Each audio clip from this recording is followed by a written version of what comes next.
Hello, नमस्कार, आदाब। मैं रितिका सिंह और आप देख रहे हैं जी सलाम डिजिटल का कैंपेन वीडियो बात करने से बात बनेगी। पिछले कुछ सालों में मेंटल हेल्थ के मुद्दों में विश्व भर में लगातार वृद्धि देखी गई है, जो कि कोविड-19 की शुरुआत से और अधिक बढ़ गई है। भारत में मेंटल डिसऑर्डर का स्केल विश्व के मेंटल डिसऑर्डर का लगभग 15% है। भारत को इलाज में भी भारी अंतर का सामना करना पड़ा है, जबकि इसके लिए कुछ कारणों को जिम्मेदार ठहराया गया है, जिसमें से मूल कारण है stigma. National institute of mental health and neuro sciences के एक अध्ययन से पता चला है कि 1 साल से ज्यादा वक्त तक बीमार रहने के बावजूद स्टिग्मा के वजह से लगभग 80% लोग इलाज नहीं प्राप्त कर पाते हैं। इसको लेकर हमने मानसिक रोग विशेषज्ञ डॉक्टर दीपक रहेजा से बात करने की कोशिश की। हमने उनसे पूछा कि मेंटल हेल्थ के बारे में क्यों हम बात नहीं कर पाते हैं।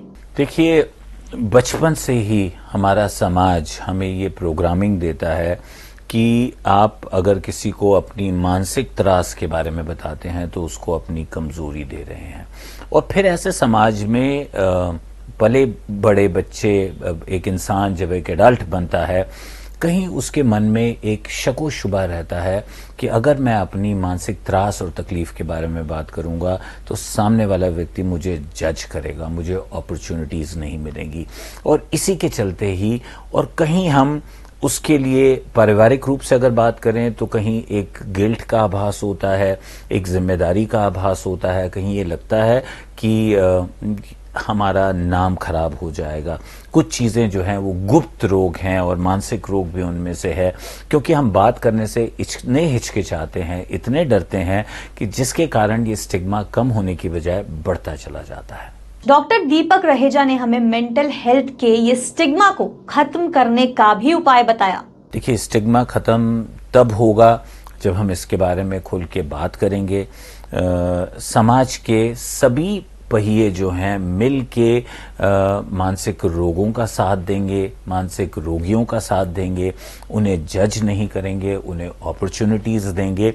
हमें अगर एक मोमेंट में समस्या है किसी की कैपेबिलिटी से मानसिक रोग को लेके, तो हम आज की डेट में समाज के सभी वर्गों को साथ लेके चल रहे हैं। जो दिव्यांगन हैं उनको भी साथ लेके चल रहे हैं। और एक समाज प्रोग्रेसिव तभी माना जाता है जब कमजोर कड़ी को भी वो पकड़ के चलता है। तो इसको ये कहना गलत होगा कि मानसिक रोग या मानसिक रोगी एक कमजोर कड़ी है। ये समझना बहुत जरूरी होगा कि मेंटल इलनेस इज ट्रीटेबल, उसका इलाज मुमकिन है। और 100 में से 70-80% मानसिक बीमारियां ऐसी हैं जिन्हें अगर सही समय पे पकड़ा जाए, बिना डर के, भय के, हम एक मनोचिकित्सक के पास जाके उसका इलाज करें, तो आप पूरी तरह ठीक होकर एक नॉर्मल जिंदगी व्यतीत कर सकते हैं। पर क्योंकि हमारे अंदर डर होता है, हम उस इंटरवेंशन को सीख नहीं करते, हम डॉक्टर के पास नहीं जाते हैं और रोग जो है घुन की तरह हमारे अंदर बढ़ता जाता है। And by the time we reach a doctor, बीमारी इतनी बड़ी होती है कि उसको पकड़ना कुछ हद तक मुमकिन होता है, कुछ सिम्टम्स रह जाते हैं।